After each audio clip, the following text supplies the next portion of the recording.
So we have today gathered here, according to the list that I got, around 129 participants from around 30 countries. This is a very good gathering to know each other. And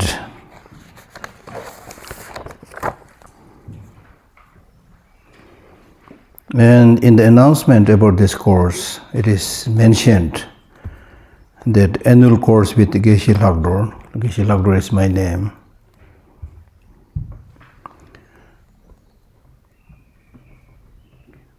Awaken your profound nature by understanding your mind and emotions. This is the rough title. Special residential course, appropriate for beginners and advanced students. So the topic of this course will cover cyclic existence, samsara, negative emotions, karma, and the two buildings of dependent origination.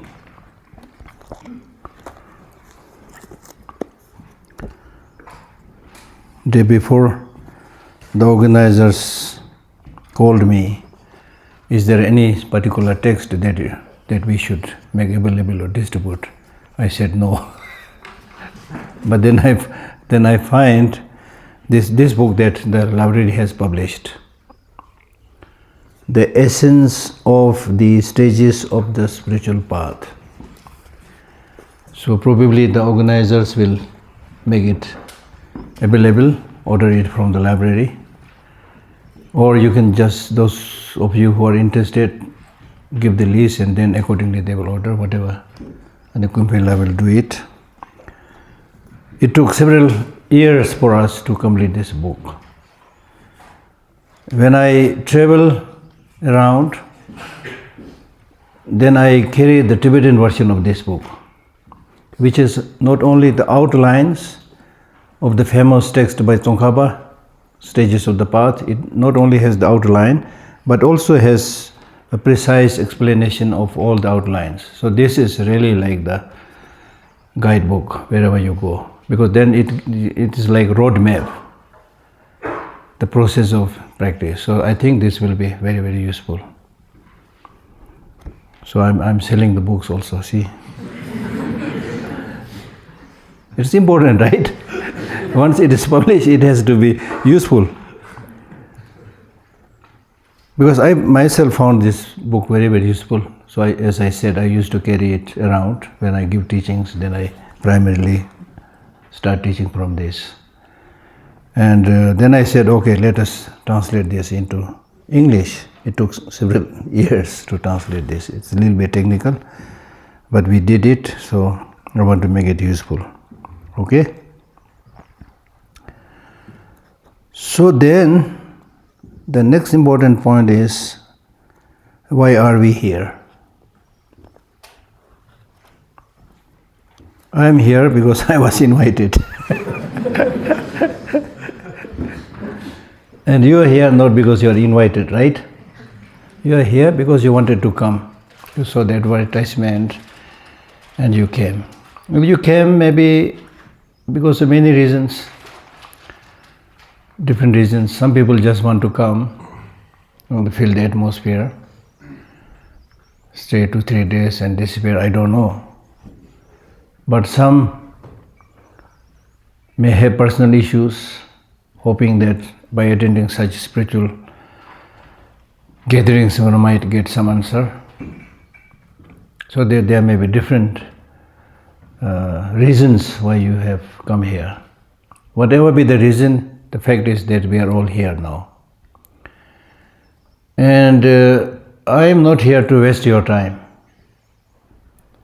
And I'm sure this is true in your case also. You did not come here to waste my time or waste your time or waste the time of organizers, right? We are really here to do something special. That's, I think, very, very important. Something special means what we do in our daily life, running around. These days everybody says, I'm busy. Nobody knows why you are so busy. right?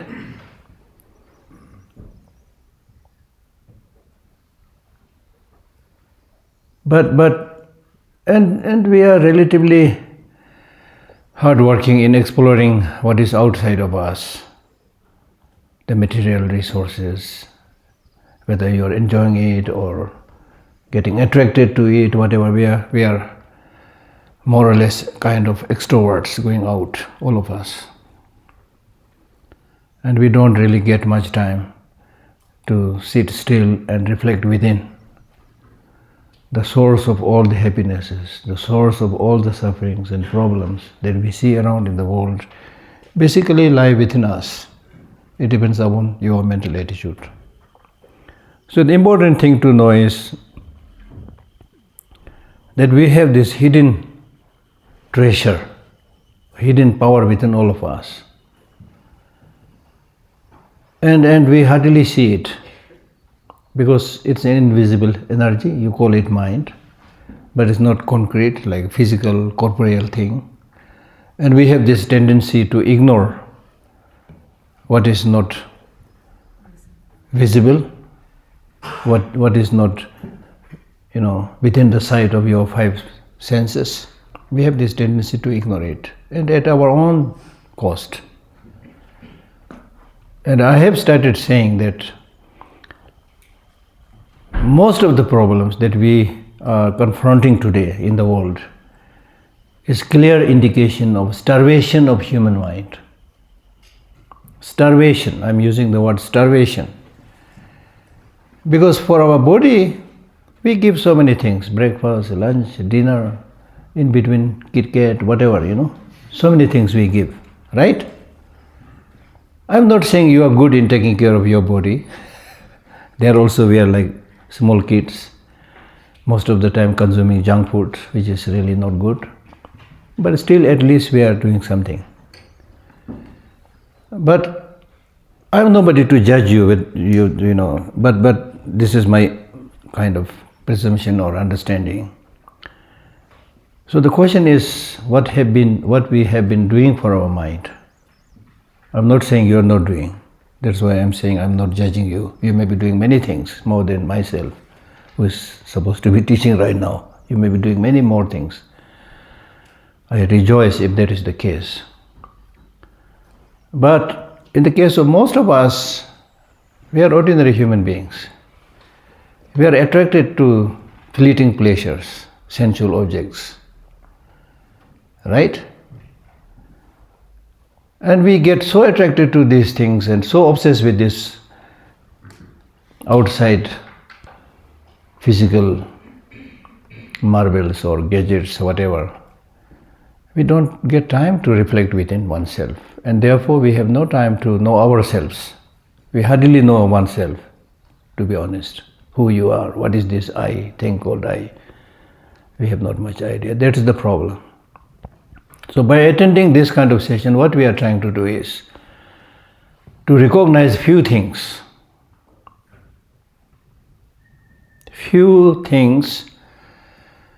which are not made by Buddha, not made by you or me, but it's the way things are. The fact that you are here on this earth is a reality, right? The fact that you are a human being is an undeniable reality. And since you are here, you need to live. There's a reality.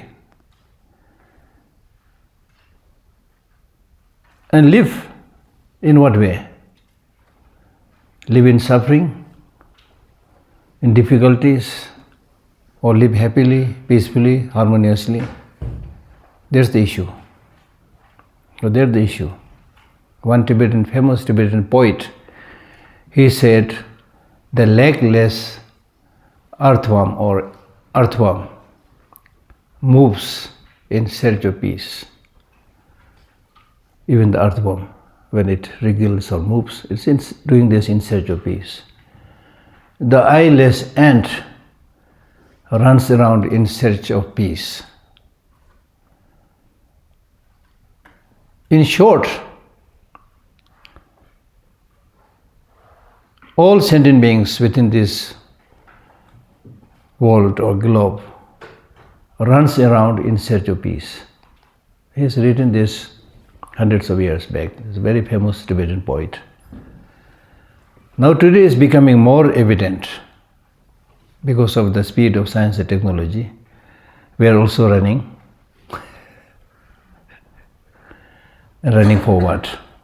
People say, I'm running for my job, for my business, for my whatever you say, but at the end of the day, you are running for peace and happiness. Am I right? So if that is the case, the first thing you need to do is, what kind of peace are you talking about? What kind of happiness are you talking about? You need to understand this very well. But the fact is, today, when people say they are busy, when they run around, thinking that they are running in search of peace, but we end up searching not peace and happiness, but we end up searching simple, fleeting, sensual pleasures. Just like small kids.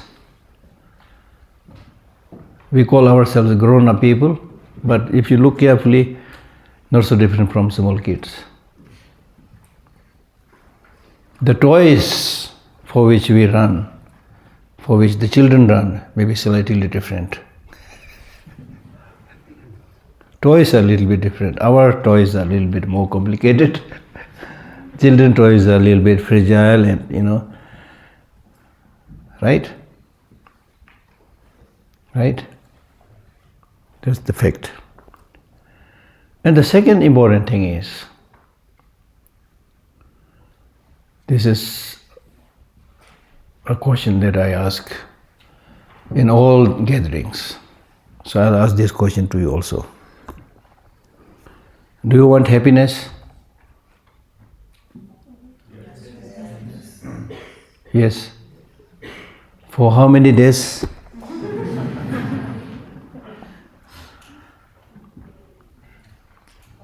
I consider these simple statements extremely important that we should remember.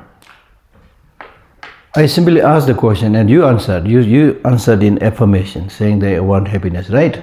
So remember this for the rest of your life. You want happiness. And you also, when I asked how many days, you all ended up smiling. You didn't answer, but basically you are saying, for 1 week, no, we want happiness as long as possible. That's what you are saying, right? Right? So for how many days you want happiness? Then you say, as long as possible. If you are Buddhist, you will say, I want happiness for many lives to come. Buddhist or anybody who believes in life after death, then we plan for happiness for many years to come, many lives to come. Well, even otherwise, at least for this life, I want happiness. That's correct. That's correct, absolutely correct. But then this is just want. Just by wanting something, you won't get it. If you want it, you need to do the things by which you are able to obtain it. In other words, what are the main sources? I'm trying my best to use the right word. I'm not just saying the only cause, the main cause. Because you might get some fleeting happiness and pleasure even with the sensual objects. But I'm talking about the main source of this long-lasting happiness. What do you think is the main source of long-lasting happiness? What do you think? The main source of the long-lasting happiness. Is it outside or is it inside? Are you sure? This is not how we live in our daily life. In our daily life, we think the main source of happiness is from outside. From relatives, from friends, from Mercedes car, from latest mobile phone and all the gadgets, right? This is why you need to attend such teachings and sit down and reflect. Right now you are giving a very good answer. because you are thinking. So you are saying, this is not the first time I've asked this question. I ask this question almost all over the world. So now you need to take note of this. The main source of happiness is not from outside but from within. Again, you are correct. But still the answer is vague right now.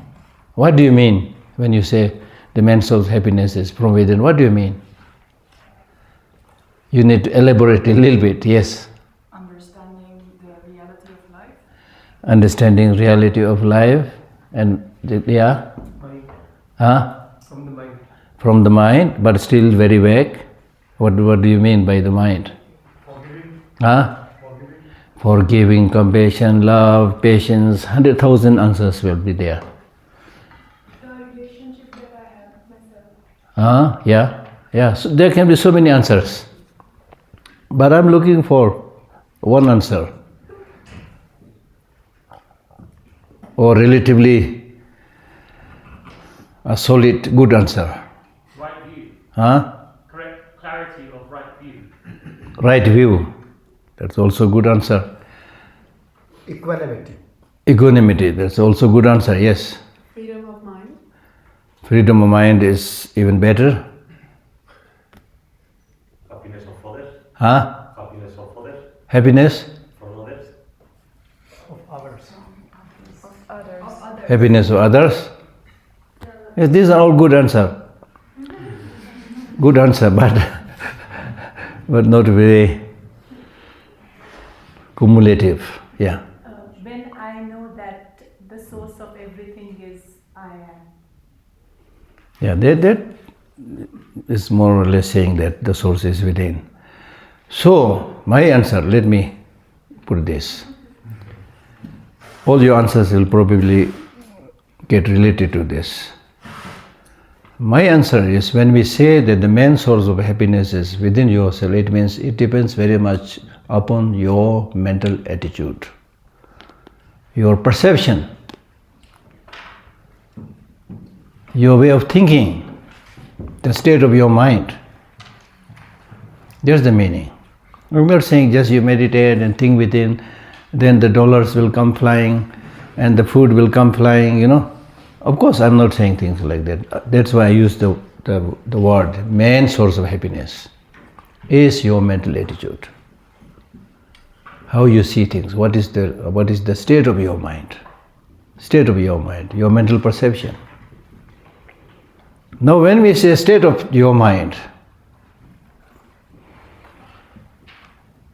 or your perception,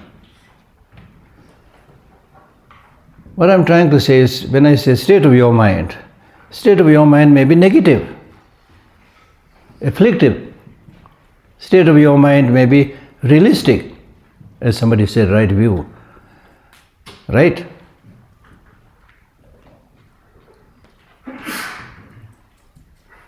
Now take the example of somebody who always complains, always see faults in others, always never appreciates, always thinks about negative. Will that person be happy? We all have some kind of experience of that. It doesn't solve the problem. And this is important because the fact of the matter is, whether something is good or not is a little bit there in the object, but primarily how you see things. There was people living with the Buddha. There was one bhikshu, ordained monk, who was living with the Buddha. And he said, I served him for 25 years and I did not see an iota of good quality in him.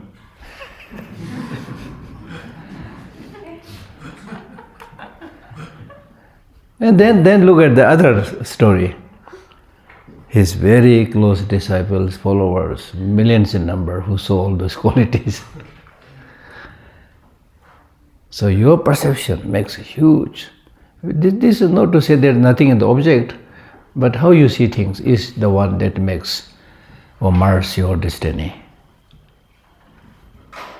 Right? For example, this same situation where we are attending this, with a positive mind, you will enjoy. You will learn Not necessarily because I'm great, the teacher is great, not necessarily, but because of your attitude, your perception, you can learn many things. Even if I make a mistake, you learn from that. Normally we learn more from mistakes than from success. You learn from it. And then you can also think, oh, I'm really lucky, instead of just wasting my time going up, down, wasting my money, I'm sitting here comfortably, And then the weather is not so cold, so hot, it's so good. You can enjoy like that also. Or you can think, oh, I made a big mistake. Why I have landed here, sitting here like a dumb fellow. I should be, scaling the mountain, swimming in the sea. It's all how you think, your attitude, right? When your way of seeing things is wrong, even when there is nothing, you will see from their source of all the troubles and problems. A famous explanation given in Buddhist teaching is, I'll tell you this story right now. I don't have to reserve it for the next few days. I'll explain it as I remember. So there is an ancient Indian story of a teacher teaching to his few students by the side of the river or lake. Then after finishing his teaching, he asked one of his students to take the book and place it on the table in his living room. The student goes and then comes back scared by saying, I can't go there because there is a snake lying at the foot of your table. Okay? Then the teacher again says, okay, no, then I'll give you a mantra to chant. Then by chanting this mantra, he goes there and then again come back saying that I chanted your mantra, but it did not help. The snake is still there. Then the Guruji gave him a lamp. When he took the lamp, went there, the closer he reached near the table, the more clear things were. So actually at the foot of the table there is no snake but a coil of rope. Rasi. Coil of rope. That's not a snake. It's coil of rope. But because of your misperception, misapprehension, mistake, whatever, you develop equal amount of fear as if you are seeing the real snake. This is the point. So much of the fear, anxiety, problem, these are our own mental creation. And many people ask this question, Geshe, I get this fear, that fear, what should I do? The fear comes, depression comes because of attachment to things. For example, I fear death. We all fear death, right? Because of attachment to the body. If you have completely relinquished all kind of attachment to all kind of objects, there's no fear. And fear really doesn't solve the problem. So things like that, that's the point, right? So therefore, when we say the main source of happiness is within oneself, you need to know that mind is primary. Mind is primary. And then, the important thing is the state of your mind. Unfortunately, in most of the cases, the mind which is controlling us is predominantly negative, stupid, foolish, short-sighted, selfish. Because of this we get problem. The mind is not able to see the reality from a larger perspective. That's the problem. Right? I had the privilege of attending a conference at the outskirts of New York many years back with His Holiness the Dalai Lama and some scientists. So a scientist made a presentation with data where he said, the more your mind is narrowly focused, the more your mind thinks only about I, me and mine, not others. I, me and mine, very narrow focus. That's what we do all the time, I, me and mine. So the more you are narrowly focused and talk about I, me and mine, the more you are prone to all kind of sicknesses, illnesses, including heart attack. This is scientific finding. And that scientific finding resonated so well with the Buddhist teaching by a famous Indian teacher called Chandrakirti. He has written this amazing text called Entering the Middle Way. So right in the beginning of that text, Entering the Middle Way, Chandrakirti mentions that first you develop this attachment to oneself, then you develop this attachment to what belongs to you, what is mine, and it is in this process you end up circling within this endless cycle of life. Exactly same. So the point that I'm making is, the more you open up and develop a larger perspective, not just get bogged down with your personal likes and dislikes, I, me and mine, a little bit think bigger, that others also similar like you, wanting happiness, not wanting suffering, things like that. The more you will open up, the more you will feel free, the more you will get connected to others. In today's world, because we really practice individualism and selfishness, just for oneself, not care about environment, not care about others. Because of this practice for so many years, and now we see the result, be it air pollution, be it water pollution, be it the fightings that is happening everywhere. See what is happening in Middle East, what is happening between Russia and Ukraine, and what is about to happen between Taiwan and China, and what happened yesterday in Pahalgam. Terrorists shot 26 Indian pilgrims were killed, latest news. These are all because of stupid short-sightedness. I, me, mine, my religion is best, my color is best. There's no limit end to stupidity. Not realizing that we are living on the same earth, same globe. And today what people are doing is, we don't know how to live on this earth and trying to move on to other planet.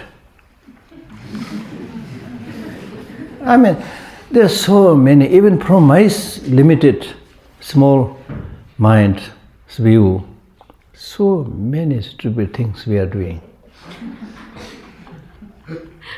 Really. So the purpose of this teaching, this gathering is that we should change and be happy wherever you go. Some people ask this stupid question, which religion is best? And even if you don't ask the question, you think my religion is best. This is like saying, which medicine is best? You can't just pick up one medicine and say this is best because it's pricey.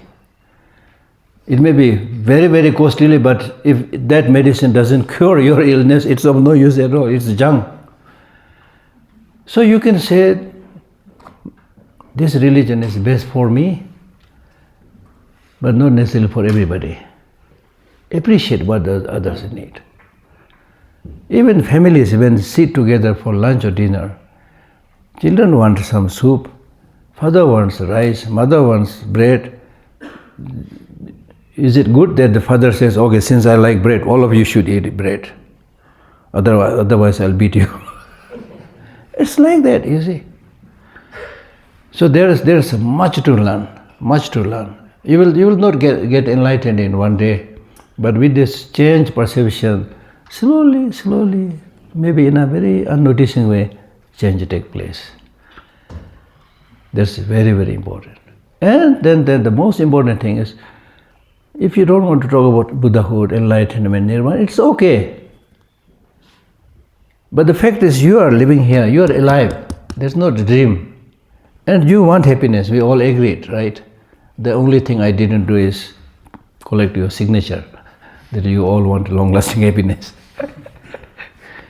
Otherwise, we all want happiness. Now, when you say you want happiness, when do you think you get this happiness? Tomorrow? Next month? Next year? Hindi में हम लोग बोलते हैं ना, कल किसने देखा?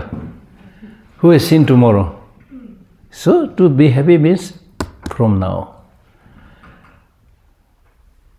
Today there are many reasons to be happy. You are alive, you are not sick, the weather is good. What else you want? Be happy. Then gradually you are able to remain happy, harmonious with others. That is called living a good life. Living a good life starts today, not tomorrow or next year or next month. Right? So therefore, I'm making this introductive initial remarks without going into the technical, textual things, because I really want to say something that will hopefully make some change in our life. And it is possible. It is possible. Very, very possible. Because I've seen now I'm not anymore young, I'm among the elderly person. So I had this opportunity of meeting so many people, and I can now confirm and say most of us are suffering unnecessarily. Unnecessarily means there is a solution. And you're not going for that solution. You are seeking solution from some outside. Bhagavan will do this for me. God will do this for me. Buddha will do this for me. I'm not denying their importance. But Buddha did not bring this pollution. God did not bring this pollution. These pollutions are created by us.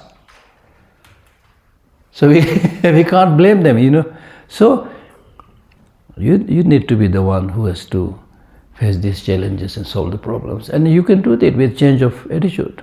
Change of attitude is not that simple, but not that easy. It doesn't mean you can't do it.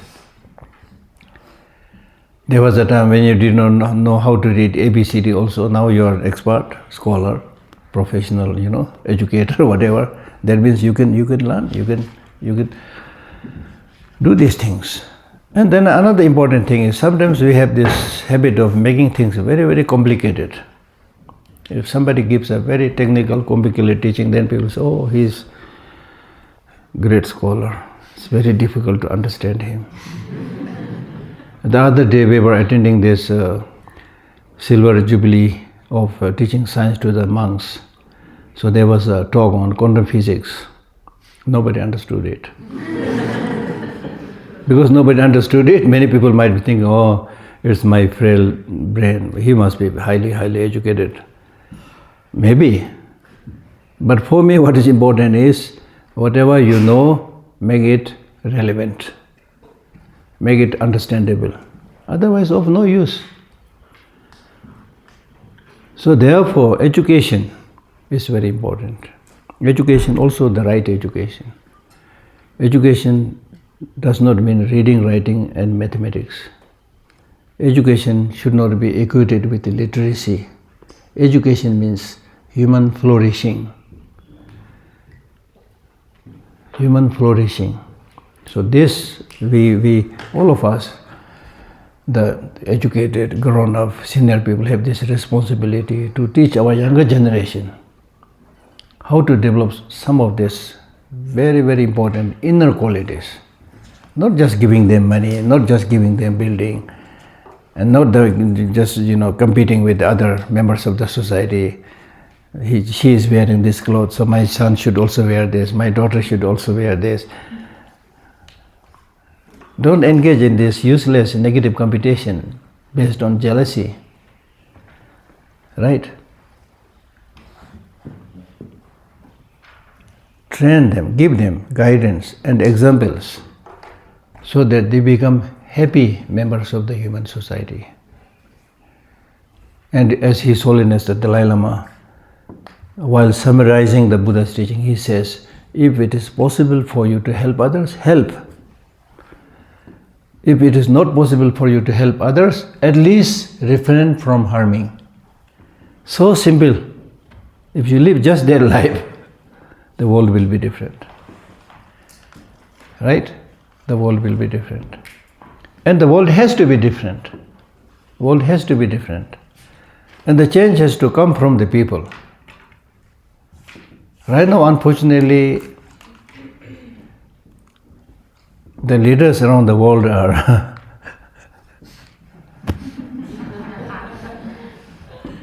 Good, right?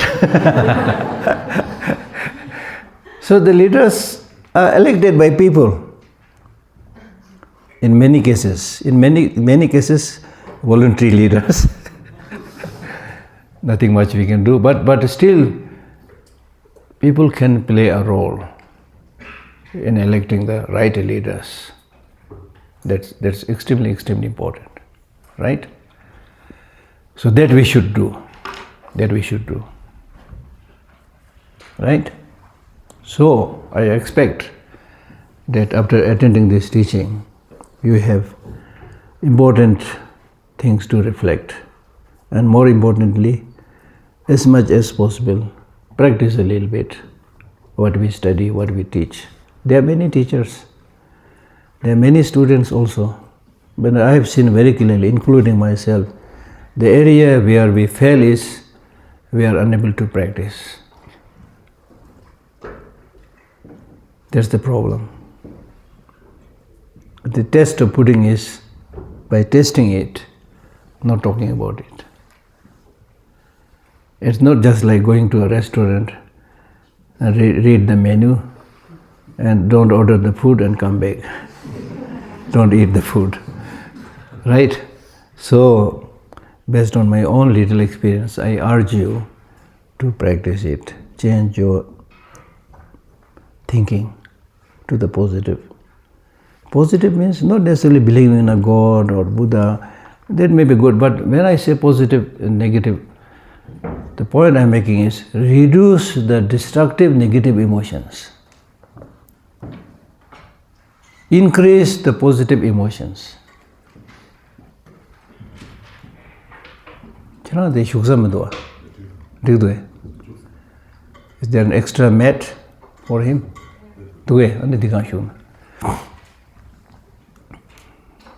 Right? This is very important. Destructive emotions.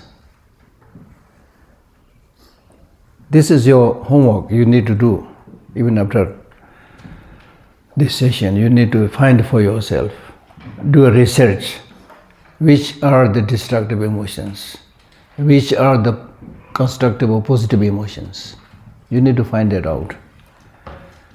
And having found out the constructive emotions, you should make friendship with those constructive emotions. Make it part of your life. Increase them, strengthen them. And with the destructive emotions, distance yourself slowly from these destructive emotions. You should say, gone are the days when you cheated me. Now I know who you are. Get lost. This is Dharma practice. This is Dharma practice. This is what I'm going to repeat in the next 3-4 days. Because this is so important. Now, to be more specific, when we talk about destructive emotions, there are a lot to discuss here. Because according to science, as far as I know, they say emotions, they are nothing negative, nothing positive, they are all necessary. That's a scientific statement. In Buddhism, we say there are positive emotions, there are negative emotions. For example, anger, is it positive or negative? Huh? Can be both. Can be both. You are both a Buddhist and a scientist. I'm joking. So in Buddhism, anger is destructive. For example, you all want to be a beautiful lady or handsome gentleman, right? But when you get angry, what happened to your facial expression? Do you now look beautiful or ugly? With your golden earrings and makeups and nice, I have no hair, but you have nice hair. With all these ornaments, decorations, you get angry.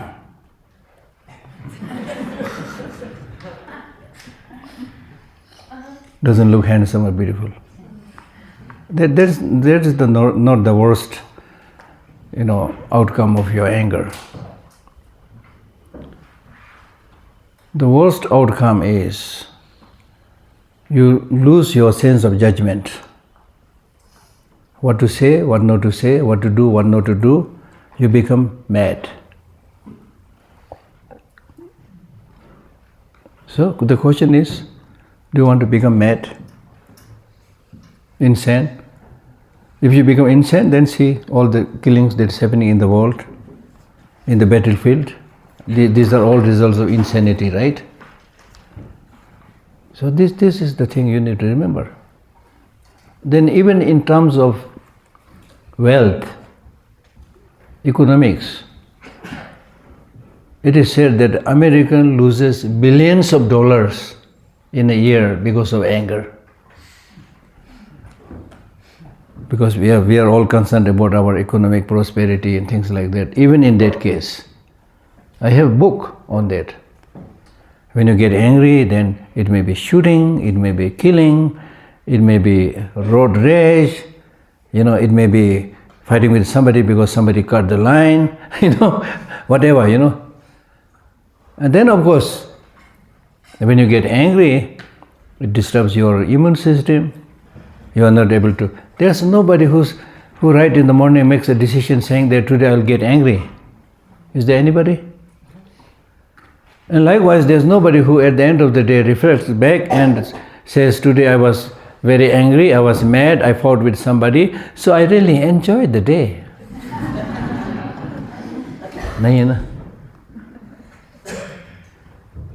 So I'm just counting few of the disadvantages of anger. There may be many more, especially if you go to the state of your energy and physical state when you get angry, whether it's disturbing or imbalancing the body or balancing the body, you can find it out. But I have not forgotten your. People think anger is useful because there are occasions when, let us say, if there is somebody, I had that experience when I was young in a school. If there's somebody who is always bullying you, right? And then one day you really got angry and challenged that person and you're able to say something, do something quick because of anger, this extra energy. So because of that, people think anger is necessary. Yes, it is true, you got special energy, but that energy is essentially blind energy. It is unsure whether what you do with anger is going to hit the target or not hit the target. Right? Of course, we can discuss more about those things, but all I am saying is do some research. There are definitely, among the emotions, there are definitely those that are useful, definitely there are those which are not useful. That's all I am saying. Okay? But if someone harms you or steals from you, yeah. Should you not get angry? No. If you get angry, you are mad. You will not be able to pay back. For example, when the two people fight, very angry, you are not sure what you are doing, where to hit. If you are not calm and not disturbed, then okay. This is his weak point. So this is not in a negative sense, but what I'm saying is even in terms of retaliating the wrongdoings, if your mind is calm, you can do it much better. Because then if you have to go to the law, because you are not angry, you didn't say anything stupid, there's no problem. When you're angry, you say all the stupid things, then you say, this is what he said, this is what he did, I didn't do anything. Things like that. Okay, yeah.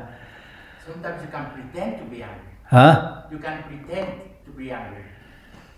You can't, no, I'm not saying pretend to be angry. I mean, so that I'm not angry, but to defend myself, I could pretend that I'm angry, even if I'm not angry. I don't have to. Yeah, it depends what term you want to use, but what I'm saying is you can gather a similar, even more forceful power to challenge the wrongdoings.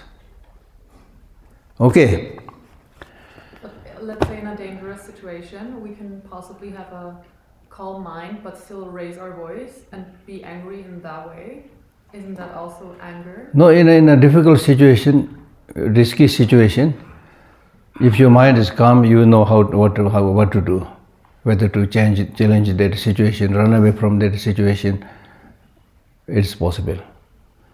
If your mind is disturbed, then I've seen people, when there is a big fire in the building, people whose minds are calm, oh, the big fire, where is water? People whose minds are disturbed, then they say, oh, fire, doing nothing. I've seen this myself. Yeah, right? Right? Something like that. Okay. Okay, now the easier part I've done, now do the difficult part. Read a little bit from the text. Then we have question answer sessions also. So in the text, I'll explain this a little bit, not too much. In the text, I'm reading here from a section which talks about how to listen and explain the teaching, which possess two attributes of greatness. So number one is how to listen to the teaching. I'm talking now more about the Buddhist way of listening to the teaching. Listening to the teaching. Number one, why you need to listen to the teaching? As I mentioned earlier, because there are many things you don't know, because of which you are making problems, difficulties. So therefore you need to know. Listen. I'm not just using the word hearing, listening. Listening. By listening, you will know things. By listening, you stop negative wrongdoings. By listening, you can remove your ignorance. And the listening is such a great thing that once you get some kind of knowledge by listening, thieves will not be able to steal that, robbers will not be able to rob it. So when you develop these inner qualities, it's all yours. It will never become excess baggage at the airport. Therefore, these inner qualities are so important, and especially if you are somebody who believes in the future lives, about which we will speak more, then this listening, this thinking, this meditation, this contemplation, they leave a habit, imprint on your mind which you can use as a resource for many, many generations to come. Right? So listening is very, very important. And it is because of this importance, nature has given us 2 ears, right? Two ears and 2 eyes. See the reality more by yourself, listen to the reality more by yourself, and speak less, only one mouth. Kam bola karo. But we do the other way around. We keep on talking, never listen. So when we keep on talking, just like me, I'm talking, and I'm always talking the same thing that I know, and I don't listen to other people, I don't get any new idea, new knowledge. So listen. And listen also, look at the structure of the ears. They're not in front, they're on the 2 sides. Listening the story from all the sides. If you look at the structure of the body, there are many things you can learn. For example, the structure of the tongue. It is deep inside the mouth. It is none of its business to come out and do many things. It's only when the food comes in, then it's your job. And the nose also, the 2 nostrils, not like pig outside. For the pig, it is outside because it is to, what do you say, rummage, I mix up with so many English words. Rummage the darts or whatever. But in the case of human beings, the nostrils are down, which means it's your business to smell yourself whether you are smelling good or bad. It's none of your business to smell others. Something like this. Yes, I read some books, about the significance of this bodily structures also. Then if you look at the bodily structure, your human nails are, number one, not very long. Some people prefer to keep it long. They keep it long, it really is very obstructive. The girls, some girls, they put it very long, then put some nice yellow, other paintings on it. It looks pretty, but in their day-to-day work, it may be obstructive, whatever. Anyway, the point I'm making is this nail may be good for us to scratch our body, our head a little bit, but it's definitely not good for killing other animals. Our nails are not like the what do you call it? Tiger, lion, and then the birds, like that. Because they need this very tough nails to prey and kill other animals. Then also the teeth. Many of us are, non-vegetarian, we do eat meat, but it's not meant for killing other animals like tigers and lions. It's more like herbivorous than carnivorous type. Right? Then the long hands also for hugging. For hugging. And then the nice fingers also for shaking hand. It's not for hitting. I remember this very well.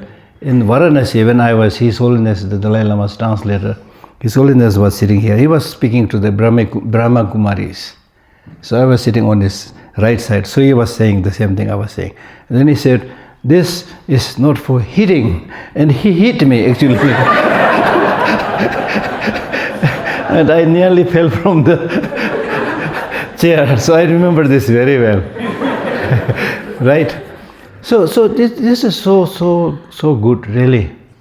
So overall, what I'm saying is, the very structure of our body is for harmony, for love, for affection, right? Not for fighting, not for killing, right? And then also our eyes also, more like deer, not so closer to snake.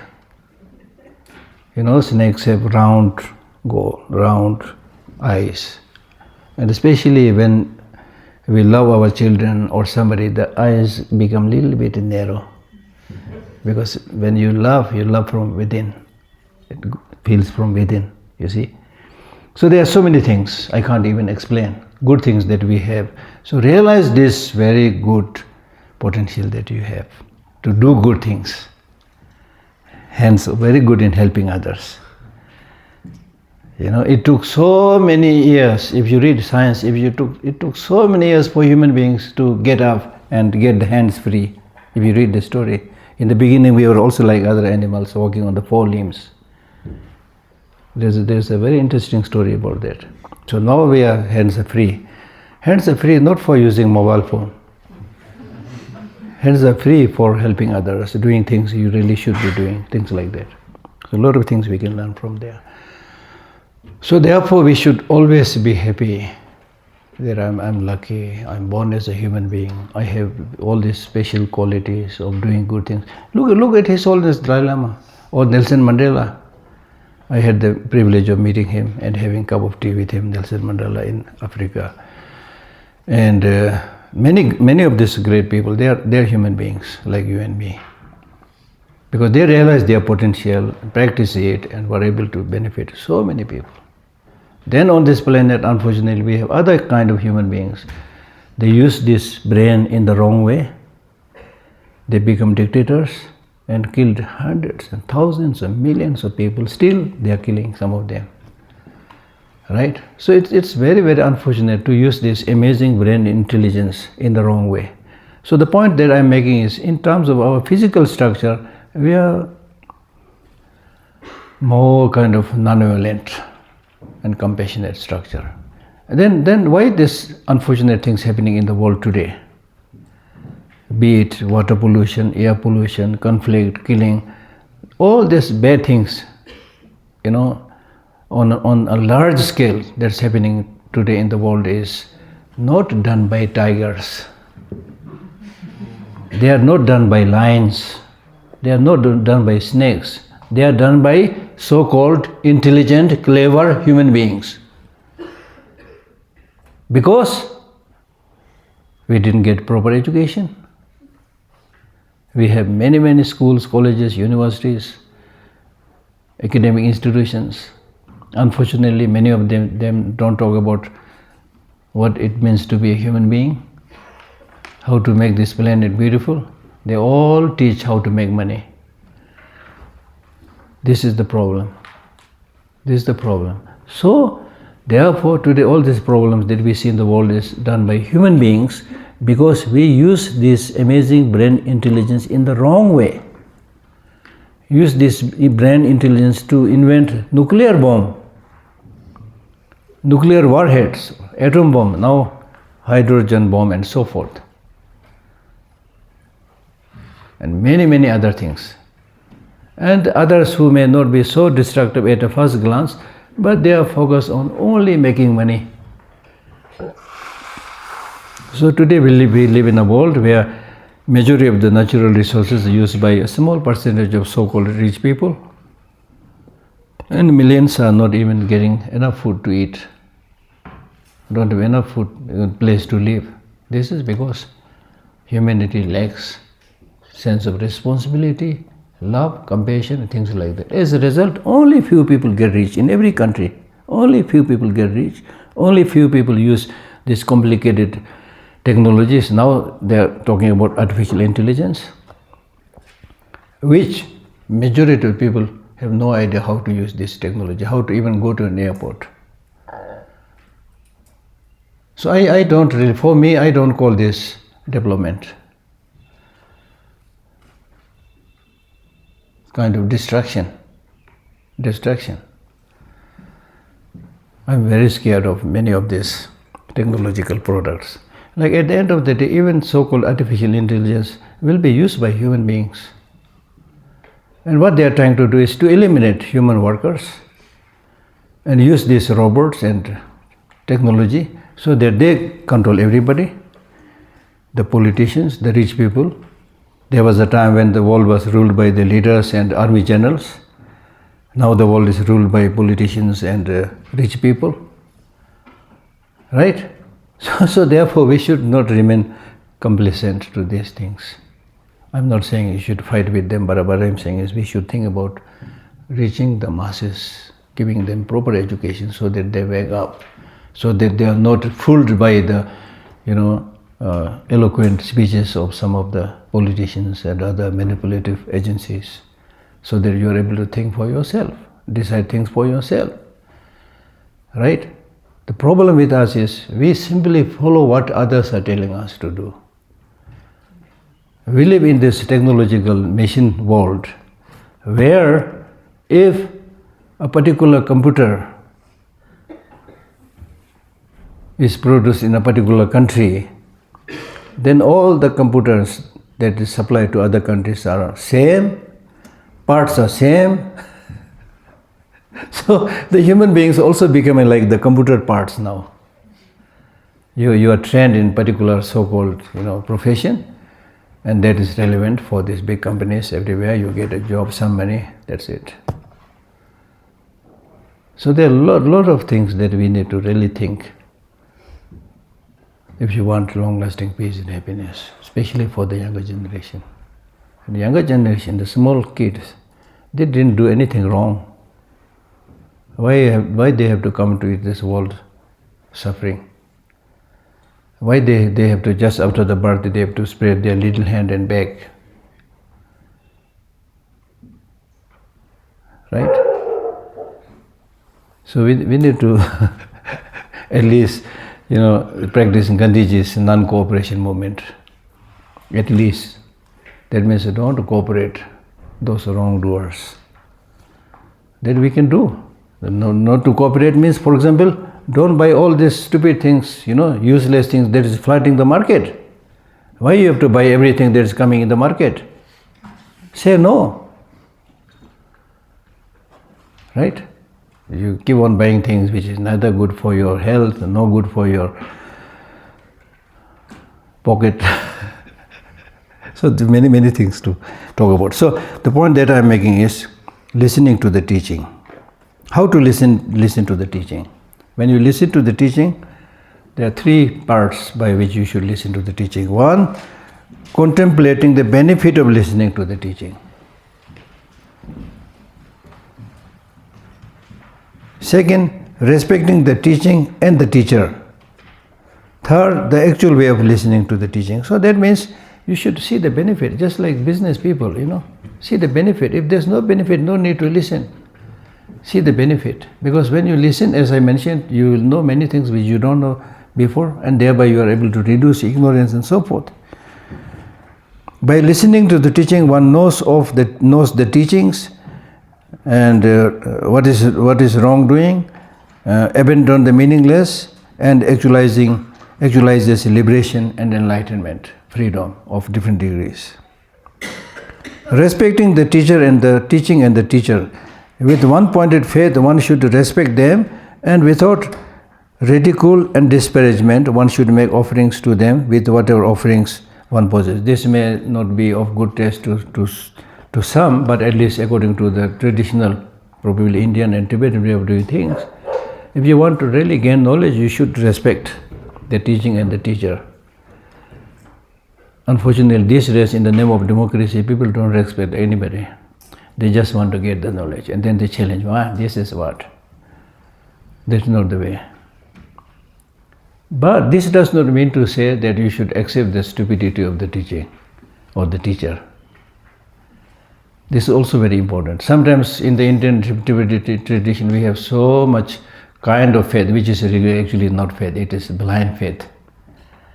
Thinking that, Guruji will solve all, just as you thought God will solve all my problem, and Guruji will solve all my. That's not the case. Guruji is another human being, maybe a little bit more educated. And especially among the so-called Gurujis also, there are so many nasty people these days who are also wearing different clothes, but also business people, selling the teaching, making money. So those things you have every right to not to listen to those teachers or not to follow. It's very, very important. But we are talking about the right teacher.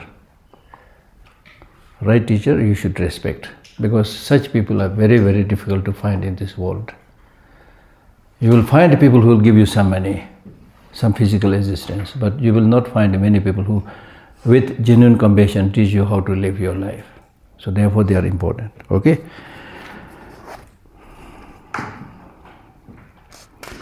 The actual way of listening to the teaching. When you listen to the teaching, abandon the three faults of the vessel. Vessel means pot. Even while sitting at the teaching, which you are doing now, not listening well is like a vessel, like a pot turned upside down. You are sitting here, but you are not listening properly, actually thinking something else, because nobody can control your mind. Then you are like a pot turned upside down. Nothing will go in your mind. That's one mistake. Second, though one is listening to the teaching, if it is misunderstood or if the motivation is faulty, then it's similar to a contaminated pot. You may be listening here, but your motivation may be different. One motivation may be, okay, I'll listen to him, then challenge him. Second motivation may be, okay, I'll learn a little bit from him, then I myself become a great guru, great teacher, and then make money. You want to become a teacher and help others, no problem. But if you do this just for making money, stupid. And I tell this to people many times. For in my life, I'm a little bit stupid, so I don't know how to make money. So I ended up in this line, become monk, and then started teaching. So in that sense, in the worldly sense, I'm stupid. But at the same time, I tell them, my motivation is not to make money. I need money. But purpose is not to make motivation. If my motivation is just to make money, why should I wear this cloth? I'm clever enough to run hotels or shops, and it's not so difficult for me. Right? So that should not be there. That should not be there. Motivation. Likewise, even if one does not have these faults, if one does not firmly retain the words or meanings and forget whatever is heard, that is akin to a leaky vessel. Therefore, so that means, okay, you may be sitting here, you may be listening, your motivation may be good, but if you don't try to remember, not necessarily everything, you will not be able to remember everything, but some important points by writing down, taking notes, or recording whatever. If you don't do that, then you will forget. So therefore, normally in this kind of teaching, At least in my own case, I talk about two things. Preview, actual session, and review. That means before you come for the teaching, develop good motivation. If you have a text, then do the preview, read it. Then there may be areas which you are unable to understand. Then you come for the teaching. Then the teacher explains. You may be able to know what was not so clear to you. Then after that you thought, okay, I learned something, but you have not learned much because we tend to forget. So after that review. Not only just one review, but you need to do this, as I mentioned. When it comes to practice, you need to practice repeatedly.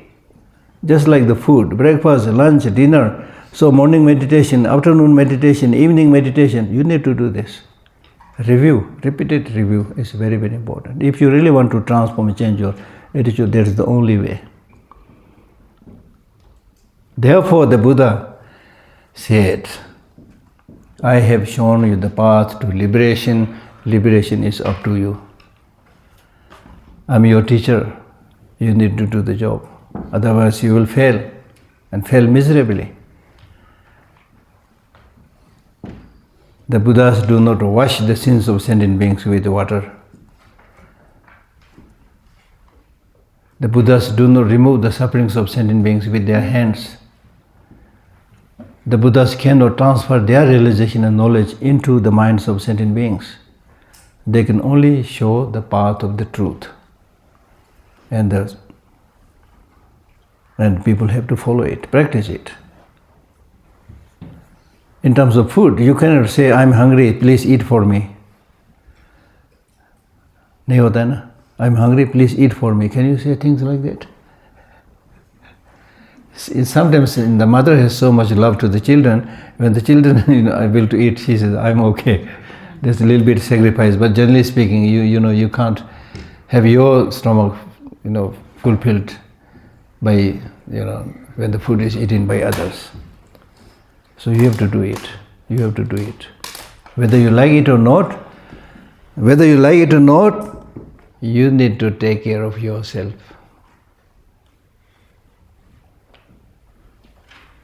हम लोग बोलते हैं ना, when we meet some people and then we separate, we say, bye, take care.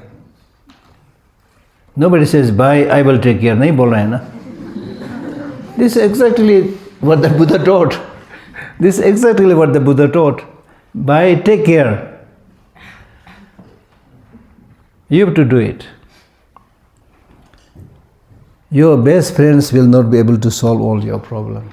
Your husband, your wife, your relative, even Buddha will not be able to solve your problem unless you do it. That is the bitter truth. Because your friends will go, husband and wife will go, even before they are dead, they may not be everywhere where you are. This is the bitter truth, you see. And the magic here is, if you take good care of yourself, it is tantamount to taking good care of others. Taking care of oneself is taking care of others. Taking care of others is taking care of oneself. Right? Okay.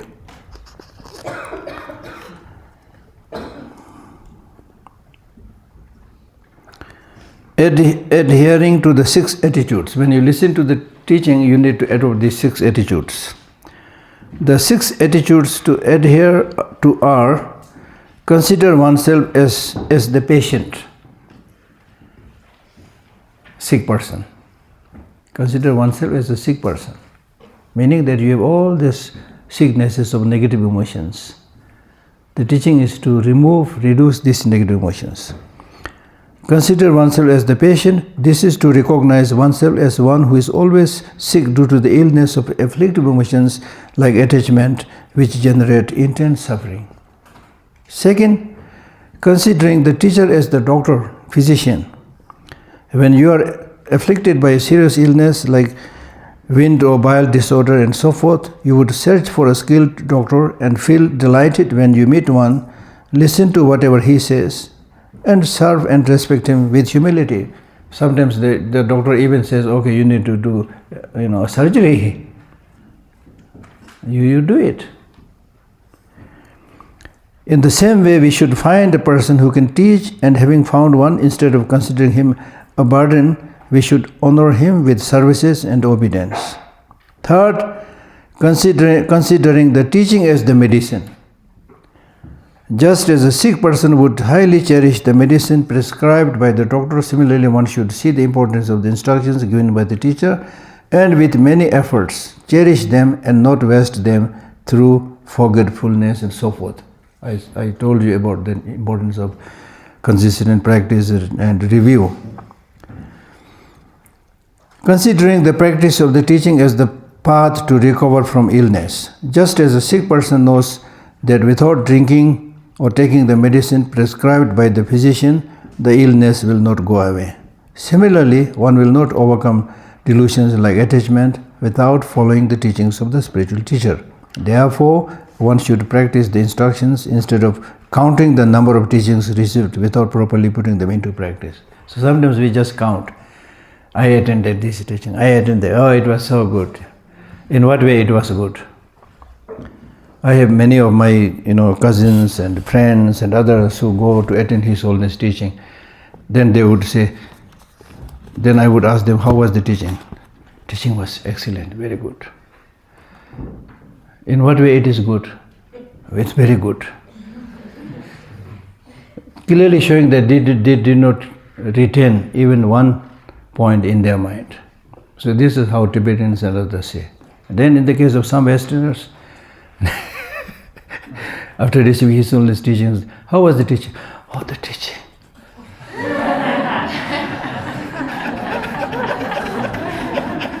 Whatever it means.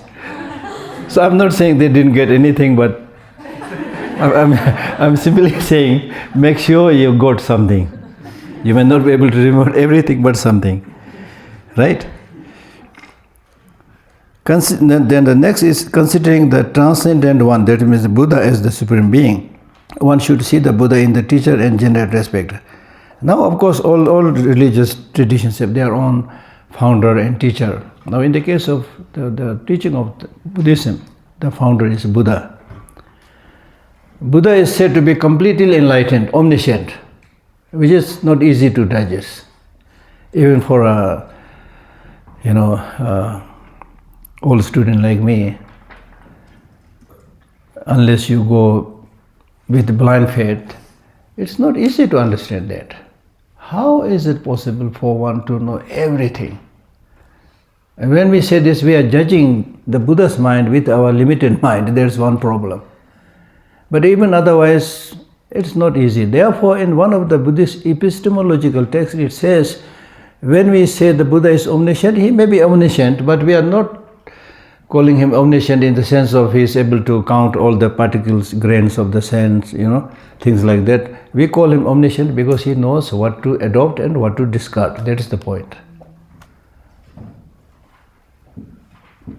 And in that text further, elaborates by saying, if by simply knowing something which others could not know, because of that somebody is great, then you should invite the hawk, the bird, as your teacher, because he is also able to see far off things which your eye can't see. Then you should rather invite the telescopes as your teacher, because it's able to see things which you're not able to see. So it's not so much about it. It's about what to adopt and what to practice. That is also an important point that you need to remember. So here in this case, I'll tell you a story. There was a monk at the time of the Buddha by the name Malukya. He had received some teachings from the Buddha. So one evening, I know morning or evening, I don't know, depends on how you interpret. But anyway, so this monk, decided to go and see the Buddha. That he has given me many teachings. I received many teachings from him. He is very kind. But there are many important topics which he did not answer. So I'm going to ask him those questions. And if he did not answer, that means he doesn't know everything. So I might, do my training under some other teacher than him. So with this thinking, he goes to the Buddha and asks the same question. Then the Buddha said, first of all, who said that you should be my student? Did I say that you should be my student? That's also an important point, because these days many people are looking for students. When they are surrounded by many students, then they think, oh, I'm enlightened, see, look how great I am, Then they pretend many things which they are not. Then start telling lie. Right? So Buddha was not. He said, I'm not here, collecting students. Then he said, paradox of the arrow, they call it. Told this story. Some of you might have heard it. He said, if somebody shoots an arrow from a distance, unknown distance, shoots an arrow to you, and you are struck by the arrow struck by that arrow, and you are bleeding, what would you do? The Buddha asks the monk, what would you do? Will you immediately take the arrow out and take the needed medication, or ask all the pertinent questions on this shooting? From where the arrows came? What was the speed of the arrow on the way? By what material the bows and arrows are made of? And how strong the muscles of that person who shot the arrow? Whether he is a moustache or not. Even in this small incident, you can ask 100,000 questions. What will you do? You'll keep on asking those 100,000 questions, and you refuse to take medication, saying that until I get all the questions answered, I'm not going to take the arrow out. What will you do? If you do this and refuse to take the arrow out, long before you get answers, you will be a dead person. So I'm not here to ask so many of these metaphysical questions. What I'm doing here is, I am answering those where I can answer, where things are clear, things that I can decide. Then there are metaphysical and other issues where you can't give a conclusive answer at one go. You cannot decide things. I'm not interested in that, because the one thing that I see is there's so much suffering among the people. My purpose is to help them reduce their suffering a little bit, not entertain myself asking all the metaphysical questions. So there are 14 questions, 14 unanswered questions. They are in the Buddhist text. Of course, there are many interpretations. Some say he did not answer these questions because the questioner, because of the situation of the questioner. If he gives the correct answer, that might harm his or her faith. So things like that. So anyway, the point is, this should be our way of practice also. The purpose is how to reduce your negative emotion, how to help other people reduce their negative emotion, thereby how to lessen the conflict, how to lessen disharmony, how to lessen exploitation, how to lessen bribe, how to lessen corruption, all the malpractices by which the society is destabilized. Because unfortunately these days people are ready to do anything that they can buy. Right? So that should not be there. That's the point. That's the point. Considering the transcendent one as the supreme being, because we are not asking for unquestioning faith to the Buddha. Judge the Buddha by his teaching. Whether his teaching has any contradiction, things that you can't practice or whatever, things that is not true, ask this question. And Buddha had this courage that his teaching is true, and therefore he told his followers, just as the goldsmith judges the gold by cutting, rubbing and putting under the fire, similarly judge my teaching through the three processes of judgment, and then accept them, not because you respect me. This is very important. As far as the question of respect is concerned, we should respect everybody, not just Buddha. But that does not mean to say we should submit blindly to to the wrong guidance, wrong teaching, or wrongdoings of other people. We should be tough. If people are unnecessarily making showing the wrong path or engaging in wrong deeds, then you should not sit there saying, oh, because I practice compassion, let people say whatever they want. No. Right? So that's what he's saying. That's why Buddha is important in that sense. Then, because of this importance of the teaching, when you listen to the teaching, you should at the same time pray, wishing for the longevity of this teaching. Now, for example, in the sense of this Tibetan Buddhist tradition, this prayer has become very, very important because what has happened in Tibet itself. In Tibet, now unfortunately, in the name of Sinicization,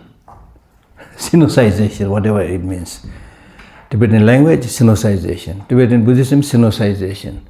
Tibetan dance and singing, Sinicization. Everything should be done with the so-called Chinese characteristics, unfortunately. So it's completely discouraged. During the Cultural Revolution, of course, they ransacked and destroyed. Out of 6,000 monasteries, only hardly few hundred left, all destroyed. And all the important holy scriptures, statues, they were destroyed, and the scriptures, they even use as the toilet paper, things like that. Now, these days, Sinicization. They're not violently, but quietly trying to destroy everything from the root. Tibetan language is discouraged, Tibetan Buddhism is discouraged, and all those unique Tibetan identities are discouraged, unfortunately. I need to say this. Not I'm politicizing, but we are talking about wishing for the longevity of the teachings.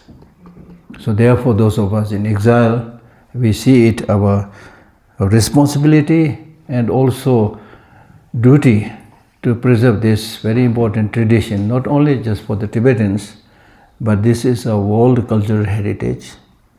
And this Buddhist teaching is not invented by the Tibetans in Tibet. It came from Buddha, who is not a Tibetan, who is an Indian. In a challenging note, I tell my Indian friends, who is a Buddha? He's an Indian, not a Tibetan. Right? So it's wonderful that we are able to once again establish the Buddhist monasteries and culture and centers of learning in India, and give this precious teaching which came from India, give back to India, the land from where it came. And I, for one, strongly believe the greatness of India should be in its soft power, not in its hard power. Hard power we need, I know, because unfortunately we are surrounded by not so nice neighbors, so we need to defend. So Tibetans, they only followed Buddhism and didn't do anything, so Chinese came and captured and looted everything. This should not happen. Of course, it will not happen in India's big country, but still, we should not remain complacent. We should defend. But the greatness of India cannot be shown by military might. It should be shown by soft power, including yoga or whatever. Right? Because it is His Holiness the Dalai Lama's firm belief that it's only perhaps in India. He's talking so much about revival of ancient Indian tradition. His Holiness the Dalai Lama made 4 major commitments. First commitment is preserving basic human values. It's for everybody, it's not talking about Tibet. Second is religious harmony. Because as I mentioned earlier, all these various religious traditions, be it Christianity, be it Islam, be it Buddhism, all these religious traditions are for the happiness and well-being of people. So in order to provide that support, the religious teachers should first of all live harmoniously. And that's why he visited so many places. And wherever he went, he participated in this interreligious dialogue and gathering. And I had the privilege of going with him to Jerusalem, the Dome of the Rock, then to Italy, and so many important places where all the religious traditions gather together. So religious harmony, promoting religious harmony. Second. Third, he is a Tibetan. So he must do something for preservation of Tibetan culture. So you can, if you are Indian, number one, human value for everybody.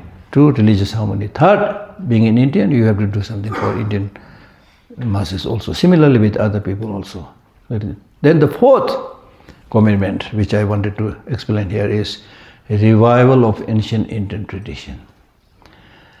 Now when he talks about revival of ancient Indian tradition, he is not talking about reviving the rituals and that's not important.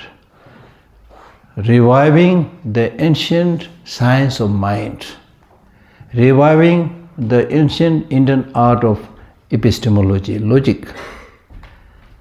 So that there is no room for blind faith. So in this case, His Holiness mentioned clearly, India probably is the only country which can combine this with the modern scientific findings. It's very important. I want to tell you this because here we have almost like 40 Indians participating. So we all have a job to do, something important to. Okay, so maybe few question answers.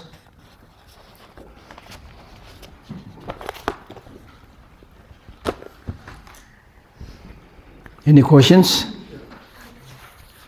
Yeah. Okay, when I say questions, I'm not saying I have all the answers, okay? So I'll give some answer, then we need to think and explore, yeah. Do you believe in absolute morality, like good, bad, like whatever China does, or whatever the politics happen, or whatever happens around in this world? Because Generally speaking, everything is relative. relative. Everything is relative, generally speaking. But having said that, there are certain moral practices. For example, killing others, generally speaking, is bad.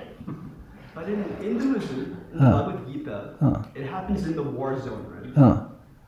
During war. Yeah. I read that, yes. And they do believe everything is Maya, everything is somehow an illusion in this world. No, that is true. In Buddhism also we say, everything is illusion doesn't mean you are not there.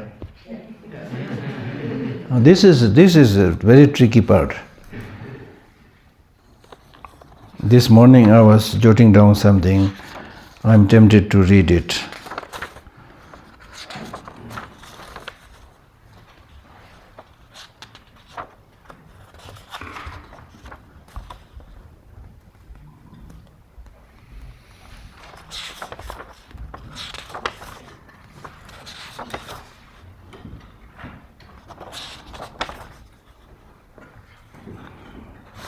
See this one. There is in sanest hours a consciousness, a thought that rises independent, lifted out from all else, calm like the stars, shining eternal. This is what Walt Whitman said. He said this as he contemplated the experience of identity and the paradox of the self. And yet we know, we even feel that what we experience as ourselves is not eternal, but transient, illusion, an ever-changing constellation of components drawn from our living lives. This transient, emergent nature of personhood becomes acutely apparent and acutely disorienting as soon as we consider what makes one and one's childhood self the same person, despite a lifetime of biological, psychological and spiritual changes. So the point that I'm making is, everything is in a flux. From Buddhist viewpoint, everything is designated. I call this a piece of paper. I don't call it elephant. If I now say, I will read from the elephant, you already started laughing, right? Right? Why I can't say that I'm reading from the elephant? Then you say, because this is not elephant. So how are you sure this is not elephant, this is paper? Who made it a paper? Who made someone else an elephant? Designation. And why designation? Why naming? Because unless you give a designation, unless you give a name, how can we communicate? It's simply for communication. Apart from that, there is nothing existing from its own side. Illusion. It's like dream. Dream is a very good example. For example, tonight you go to bed and sleep, very sound sleep, and you get a wonderful dream of winning 1 billion euros. Euros or dollars, which one has more value these days? Euro, okay, still, okay. So $1 billion. So you are dreaming. Are you happy?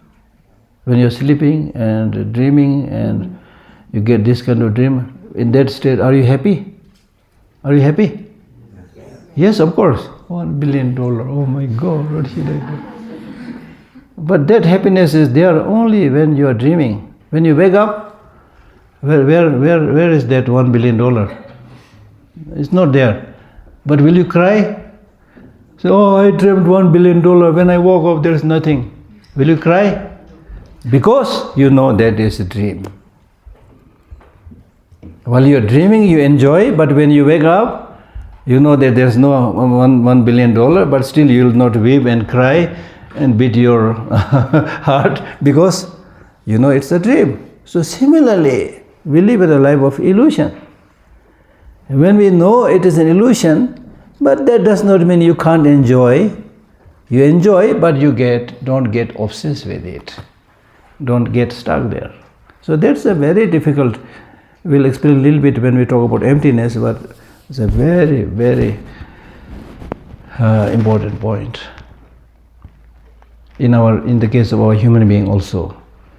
Every day, every second, things are changing in our body. Nothing remains static. It's changing all the time. So much so that it's now said that after every 7 years, you go complete change. After every 7 years. Have you heard about that? You heard about that. And you heard about the story of the criminal? A criminal who was caught, imprisoned, he had heard about that. And after 7 years, he said, please let me go. I'm a different person.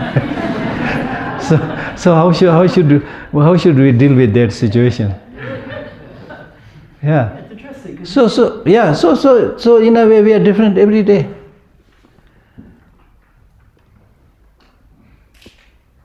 So this is not, that's why some of the important teachings that the Buddha gave us, he speaks about this 4 misconceptions.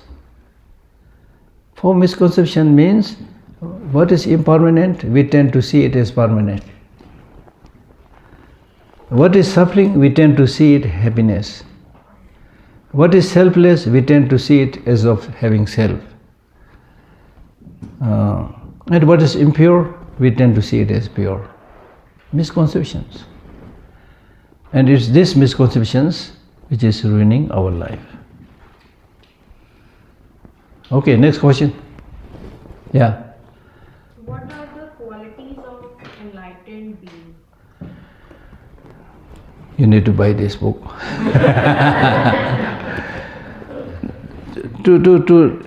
In brief, the many qualities, but qualities of body, qualities of speech, qualities of mind, it's all explained in detail in the textbook. But the 2 primary qualities are compassion and wisdom. Compassion and wisdom. The enlightened teachers have that omniscient mind or knowledge by which they are able to teach in accordance with the need of the students, not only now, but in the long run. They also know, because they have omniscient mind, they know from which life they came from, where they are going to go. They know all these details, so accordingly they are able to give teaching. Omniscient ones. And then the most important quality, not only of the omniscient teacher, but any teacher, the most important quality is, knowledge is very important, but compassion is the most important thing. If the teacher is compassionate, he will be committed to serving people and not exploiting them, not taking advantage of them. Because it's human kind of way of thing, human tendency that when you get a little bit privileged position, knowingly or unknowingly take advantage of people. Right? So those things will not be there. There is a story of a Tibetan teacher who said, I have taught to hundreds and thousands of students. I've given teaching to hundreds and thousands of students, but I never expected from them even a thank you. Forget about money and other things. He said, I have never expected even a thank you because there is nobody who is not suffering. So a good teacher feels very happy when he is able to help little bit in reducing their suffering. What else you want? Just like the mother is a good teacher. I'm not saying I'm among them. Hopefully one day maybe. So a compassionate mother, all she wants is her children successful. And when they are successful, she is happy. She don't want anything. Not so good mother, not so good father, then they would expect their children grow up, make business and give money. But in the case of good parents, they expect nothing from them except their success, except their well-being. So good teacher is like that. Right? Right? You feel very happy. It's human nature. If you genuinely help somebody and that other person gets some benefit, you feel happy. Okay, I'm able to help this person. It may be just giving one book. It may be just saying 2-3 words. It doesn't really take much to help other people. It's not really like carrying them on your shoulder all the time. Right? The few days back when we are having this science exhibition and celebration, I was sitting outside and there were a lot of Indian tourists there. So many came to ask me questions. And there was one young girl and boy who were very interested. They were asking some questions. I gave few answers, and then this girl was crying with the tears all over her face. And he said, this has changed my way of thinking. This is such a simple thing. So sometimes you get stuck, you're not able to think. And when somebody tells, oh, this is the solution, you see. As easy as that. Then you feel happy. I don't want any money or anything like that. But you're happy. It's human nature, you see. So that kind of satisfaction that you get when you help others is called happiness. Happiness means genuine satisfaction. Genuine satisfaction will not necessarily come from money. Right? Okay, next question. Yeah. I've been wondering about this term Dharma books. I suppose this book you have qualifies as a Dharma book, but how would you define Dharma book? Like, could books from other traditions be considered Dharma books as well? Say from... It depends who because the term Dharma is an Indian term. Dharma does not necessarily mean just Buddhism. Dharma means Hindu Dharma, Islam Dharma, there are so many Dharmas, right? But in the Buddhist context,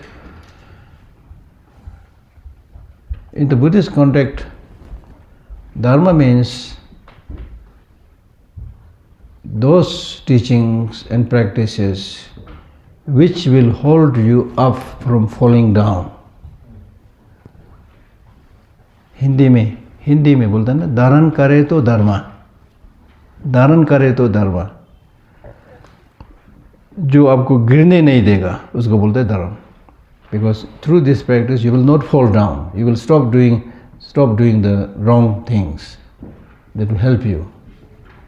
So this term Dharma has almost like 80 different words having different meanings. In general, everything is Dharma. When you don't talk about spiritual practice, then everything, you are Dharma, I am Dharma, this flower is Dharma, because when we say everything is Dharma, phenomena is Dharma. So there, Dharma means anything that maintains its own identity is called Dharma. So you have your identity, I have my identity, this is called Dharma. But here when we talk about Dharma practice, especially in Buddhism, when we talk about Dharma practice, then Dharma refers to liberation. Because when you reach that state, then you are without suffering, without problem, Dharma. So with that aim you do the practice. Okay? Yes? First, being here with us and sharing your wisdom. My question is, in my inquiry, I've been looking into what in the Hindu and Sikh tradition is called Nirguna Brahman, formless reality. Yeah. And when I look into emptiness, Yeah. to me it appears to be the same fundamental description. Yeah. Am I incorrectly perceiving what's going on, or is that also correct in your view too? Yeah, actually this all came from Indian tradition. I recently bought one book comparing the science in Hinduism. I bought one book. So there, this teaching on Nirguna, somebody kind of formless deity or something. And then this concept of Shunyata, emptiness. They all came from Indian philosophical traditions. And the very interesting and good thing with our Indian tradition is both the mathematical concept of zero and the philosophical concept of emptiness came from India. In mathematics, when we say zero, it looks like there's nothing, but without zero, you can't have any other number. With zero, you can have 10, 20, 30, 40, whatever. So there is a kind of joke which says that zero always is a very good friend. He always says, okay, you go ahead, I'll come behind you and help you. tells number one, you go ahead and I'll add value to you, I'll follow you. When it follows, it becomes 10.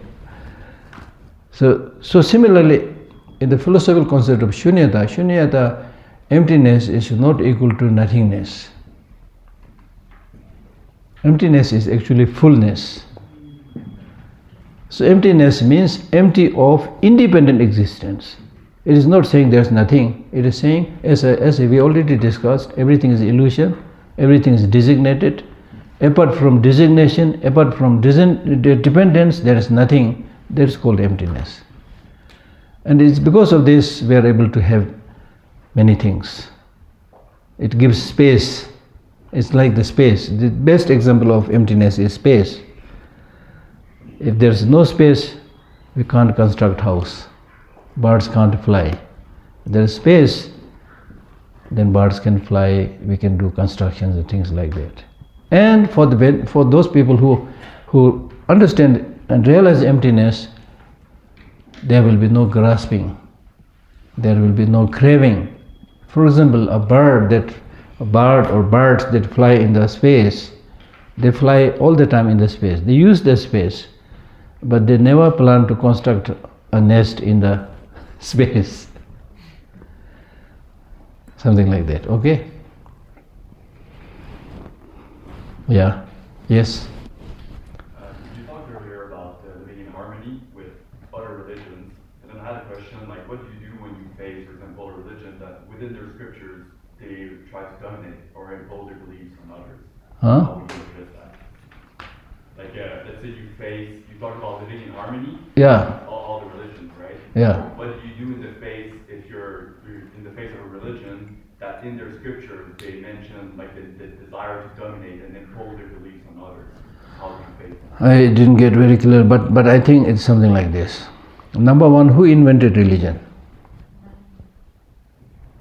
Just like politics. Human beings invented religion. So the first thing that we need to do is, religion is not something static, unchangeable, unquestionable. It's not like that. It's made by human beings. Religion is for the service of mankind, not the other way around. That's the important thing. And then second important thing that you need to know is the philosophy of different religions and the message of different religions. The core message of all religions is more or less same.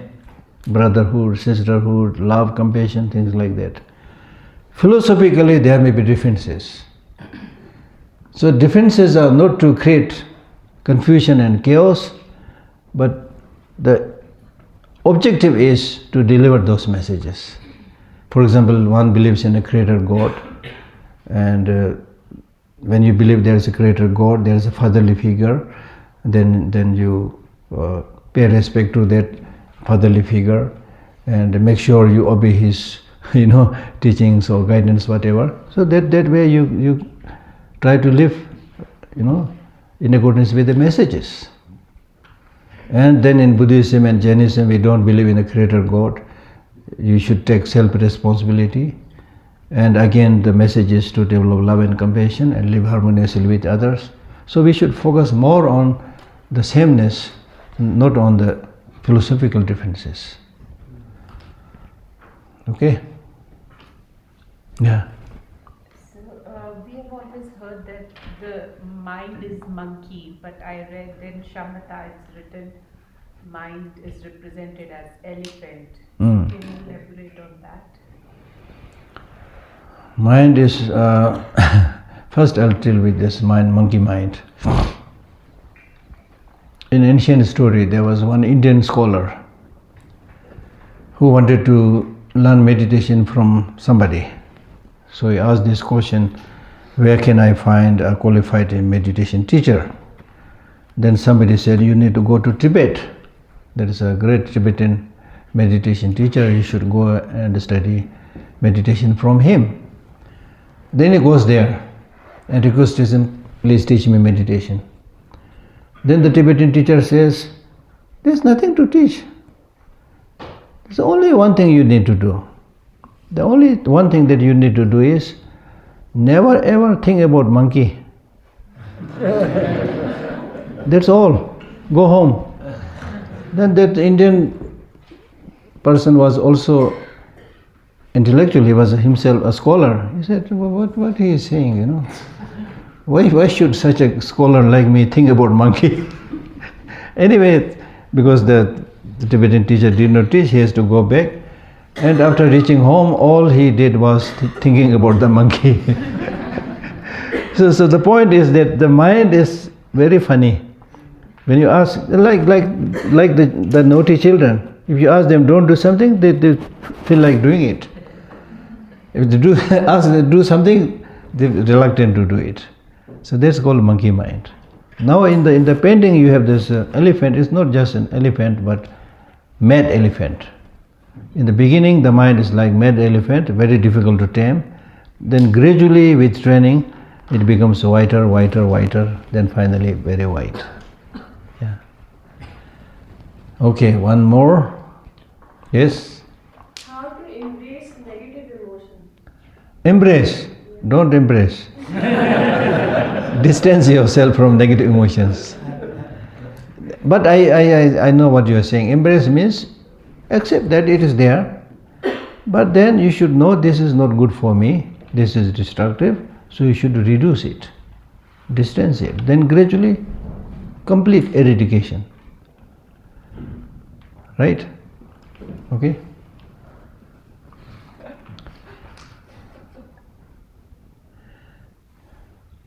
Can you repeat the name of I'll tell you one thing, for example. This attachment, anger, jealousy, in Buddhism we call them enemies. Do you think they are enemies? Anger, enemy? Is anger enemy? What do you mean by enemy? Enemies are those that will harm you, harm your relatives, harm your name, harm your property. Those are called enemies, right? Anger does that.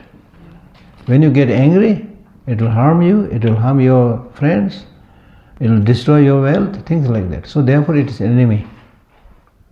Right? Is that enemy now? Yes. Huh? Yes, right.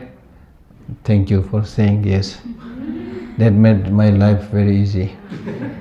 So the point that I'm making is, if these negative emotions are your enemy, can you sleep with your enemy? Can you sleep with your enemy? So therefore don't develop these negative emotions. If you don't develop these negative emotions, then you have these negative emotions, you will be sleeping with your enemies. Something like that. One last question.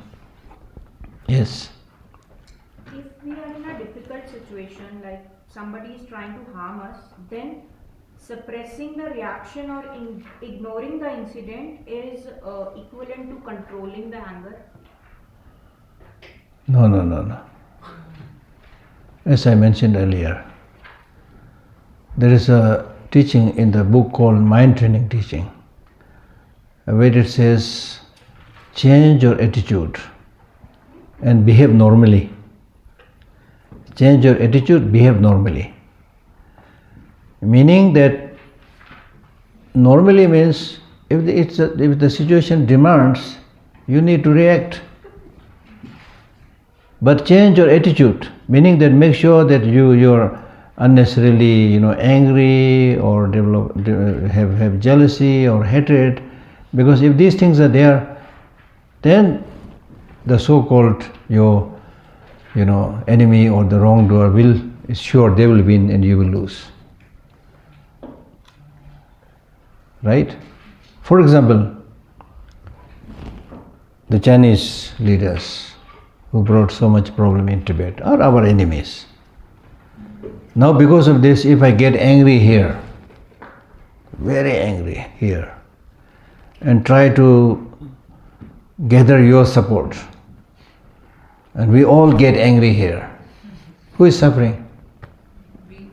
We are suffering. Chinese leaders may have no idea what we are doing. They may be sipping nice cup of coffee, watching a movie. This is the thing, because when you develop these negative emotions, you become the first victim, not others. When you develop compassion, it's not necessary that others get great many benefit unless you do something, but you are the first recipient of the benefit of that practice. Yeah. How do you react on anger or disbanding when it sort of comes up? It's not easy, it needs training. If you have good training, then if somebody is very angry trying to believe, then you smile and say, oh, you are so angry today.